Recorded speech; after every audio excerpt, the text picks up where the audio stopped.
ക്രിസ്തുവിൽ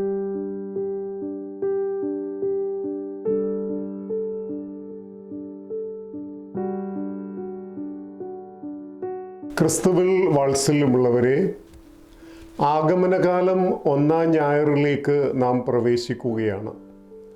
ലൂക്കാസ് സുവിശേഷം 21-ാം അധ്യായം 25 മുതൽ 38 വരെയും 34 മുതൽ 36 വരെയുമുള്ള വാക്യങ്ങളാണ് നാം ധ്യാനിക്കുന്നത്. പുതിയ ഒരു ആരാധന വത്സരം ആഗമനകാലം 1-ാം ഞായറോടുകൂടി ആരംഭിക്കുകയാണെന്ന് നമുക്കറിയാം. ആരാധനാക്രമത്തിൻ്റെ സി കാലചക്രത്തിൽ, അതായത് സൈക്കിൾ സിയിൽ, ലൂക്ക സുവിശേഷകൻ എഴുതിയ സുവിശേഷ ഭാഗങ്ങളാണ് മിക്കവാറും ഞായറാഴ്ചകളിൽ നാം ശ്രവിക്കുന്നത്. ഇന്നത്തെ സുവിശേഷ ഭാഗം യുഗാന്ത്യത്തെ സംബന്ധിച്ച ഒരു വചനഭാഗമാണ്. ജെറൂസലേമിൻ്റെ പതനം പ്രവചിച്ചതിന് ശേഷം യേശു ലോക അവസാനം ദീർഘദർശനം ചെയ്യുകയാണ്. ലോകാവസാനത്തിന് മുൻപ് ആകാശഗോളങ്ങളിലും കടലിലും മാറ്റങ്ങൾ ഉണ്ടാകുമെന്ന് യേശു പ്രവചിക്കുന്നു. മനുഷ്യപുത്രന്റെ ആഗമനത്തിന് മുൻപ് പ്രത്യക്ഷപ്പെടുന്ന പ്രാപഞ്ചിക അടയാളങ്ങൾ, കോസ്മിക് സൈൻസ്, പ്രവാചക വെളിപ്പെടുത്തലുകളെ പ്രതിധ്വനിപ്പിക്കുകയും നിറവേറ്റുകയും ചെയ്യുന്നു. ഉദാഹരണം ഏശയ്യ 13:10 കാണുക. അതുപോലെ തന്നെ കരയിലും കടലിലുമുള്ള ഭീകരതയും പ്രവാചകന്മാർ വിവരിച്ചിട്ടുണ്ട്. ഹഗായി 2:6 ഉദാഹരണം. അതിനാൽ മനുഷ്യപുത്രന്റെ ആഗമനത്തിന് മുൻപുള്ള അടയാളങ്ങൾ വ്യക്തമായും പ്രാപഞ്ചിക അടയാളങ്ങൾ മാത്രമല്ല, തിരുവെഴുത്തുകൾ നിറവേറ്റുന്ന അടയാളങ്ങളാണ്.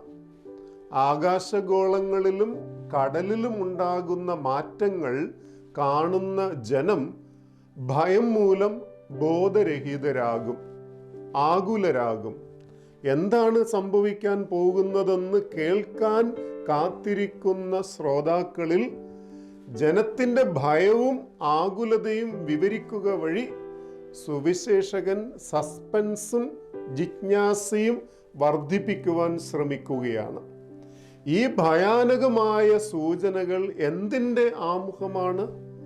എന്താണ് ലോകത്ത് വരാൻ പോകുന്നത്? ഈ അടയാളങ്ങളെല്ലാം കടന്നുപോയി കഴിഞ്ഞാൽ സംഭവിക്കാൻ പോകുന്നവയെ ഓർത്തുള്ള ഭയവും ആകുലതയും കൊണ്ട് ഭയപ്പെടുന്നവർ മേഘത്തിൽ വരുന്ന മനുഷ്യപുത്രനെ കാണും. വരാനിരിക്കുന്ന മനുഷ്യപുത്രനെ കുറിച്ചുള്ള ഈ വിവരണം ദാനിയേൽ 7:13 നിന്നാണ്. നിശാദർശനത്തിൽ ഞാൻ കണ്ടു, ഇതാ വാനമേഘങ്ങളോടുകൂടെ മനുഷ്യപുത്രനെ പോലെ ഒരുവൻ വരുന്നു.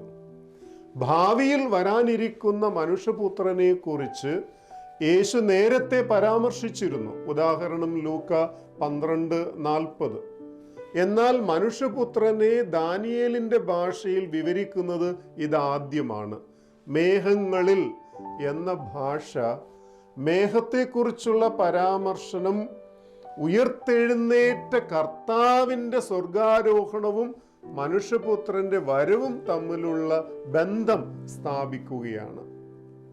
ലൂക്കാസ് സുവിശേഷത്തിൽ നേരത്തെ മനുഷ്യപുത്രന്റെ വരവിനെ കുറിച്ചുള്ള പരാമർശം ഇപ്പോൾ യേശുവിനെ കുറിച്ച് ലജ്ജിക്കുന്നവരെ കുറിച്ച് ലജ്ജിക്കുമെന്ന് മുന്നറിയിപ്പ് നൽകിയിട്ടുണ്ട്. എന്നാൽ ഇപ്പോൾ തന്നെ ഏറ്റുപറയുന്നവരെ യേശുവും ഏറ്റുപറയും. കൂടാതെ പ്രതീക്ഷിക്കാത്ത സമയത്തായിരിക്കും മനുഷ്യപുത്രൻ പ്രത്യക്ഷനാകുന്നത്. മനുഷ്യപുത്രന്റെ വരവിനെ ആകാശം മുഴുവൻ പ്രകാശിപ്പിക്കുന്ന മിന്നൽ പിണരുകളായി ലൂക്ക താരതമ്യം ചെയ്യുന്നുമുണ്ട്. ഒപ്പം അത് നോഹയുടെയും ലോത്തിൻ്റെയും കാലത്തുപോലെ അതിഭീകരമായ നാശം വിതയ്ക്കുകയും ചെയ്യും. എന്നാൽ ഒരു ചോദ്യം അവശേഷിക്കുന്നു: അവൻ ഭൂമിയിൽ വിശ്വാസം കണ്ടെത്തുമോ? മനുഷ്യപുത്രന്റെ വരവിൽ മറ്റുള്ളവർ ഭയത്താലും ആകുലതകളാലും തളരുമ്പോൾ ശിഷ്യരോട് നിർദ്ദേശിക്കപ്പെടുന്നത് ശിരസ്സുയർത്തി നിൽക്കുവിൻ, എന്തെന്നാൽ നിങ്ങളുടെ വിമോചനം സമീപിച്ചിരിക്കുന്നു. തെരഞ്ഞെടുക്കപ്പെട്ടവരെ, അതായത് ക്രിസ്തു ശിഷ്യരെ ഒരുമിച്ച് കൂട്ടുന്ന മാലാഖമാരെ കുറിച്ചുള്ള മർക്കോസിന്റെ വിവരണം ലൂക്ക ഇവിടെ ഒഴിവാക്കുകയാണ്. മർക്കോസ് 13:27. ലൂക്കാ സുവിശേഷകൻ ശ്രദ്ധ കേന്ദ്രീകരിക്കുന്നത് മനുഷ്യപുത്രന്റെ വരവിൻ്റെയും ശിഷ്യർ അവനെ സ്വീകരിക്കുന്ന രീതിയുടെയും പ്രാധാന്യത്തിലാണ്. ശിഷ്യരെ സംബന്ധിച്ചിടത്തോളം മനുഷ്യപുത്രന്റെ വരവ് അർത്ഥമാക്കുന്നത് മുൻപ് വിവരിച്ച പീഡനങ്ങൾക്കും ഭീകരതകൾക്കും ഒരു അന്ത്യം എന്നാണ്. ദുഷ്ടരെ വിധിക്കാൻ മനുഷ്യപുത്രൻ വരുമെങ്കിലും അവന്റെ വരവ് അർത്ഥമാക്കുന്നത് വിശ്വാസികളുടെ മോചനമാണ്.